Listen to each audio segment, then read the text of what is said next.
Bonjour, donc on continue sur le calcul du premier quartile pour des données groupées.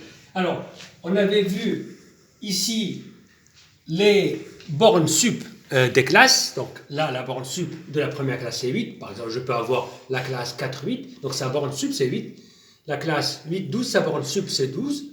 La classe 12, 16, sa borne sup c'est 16, etc. Donc ici, je n'ai pris que les bornes sup parce que c'est ça que je vais utiliser après. Alors, les fréquences cumulées croissantes relatives, c'est ça, donc c'est 7%, 12,3% jusqu'à 100%. Donc, pour le calcul de Q1, donc je sais que à droite de Q1, il y a 25% des données. Donc, je fais correspondre à Q1 la valeur 25%, n'est-ce pas? Donc, 25%, dès que je la prends, je vais voir, elle est encadrée par quelles deux valeurs des fréquences cumulées croissantes. Donc, je vois qu'elle est encadrée entre 21,1 et 48,1%. Donc, je vais faire correspondre à 21,1, 16, et à 48,1, la valeur 20, et à 25, qui est entre les deux, correspond à mon premier quartile Q1, n'est-ce pas? Alors, pour avoir la valeur du Q1 par une approximation de Q1 par interpolation linéaire, que je vais noter Q tilde 1, c'est l'approximation de Q1, c'est, donc je vais faire correspondre à la valeur 21,1 à la valeur 16, donc j'ai ce premier point, et à la valeur 48,1, je vais lui faire correspondre la valeur 20, donc ça va me donner 2 points, n'est-ce pas, que je vais ensuite relier par un segment, et ensuite placer la valeur entre les deux, qui est 25, je vais la placer entre les deux, n'importe où, et puis je vais la projeter parallèlement à l'axe des Y sur mon segment, que j'ai tracé tout à l'heure, et je vais chercher l'ordonnée de ce point-là, et ce point-là, je vais le considérer comme approximation du premier quartile par interpolation linéaire. Alors maintenant, comment je vais chercher Q1? Je vais tracer ce premier triangle, ensuite ce deuxième triangle, et je peux calculer la tangente alpha de deux façons différentes.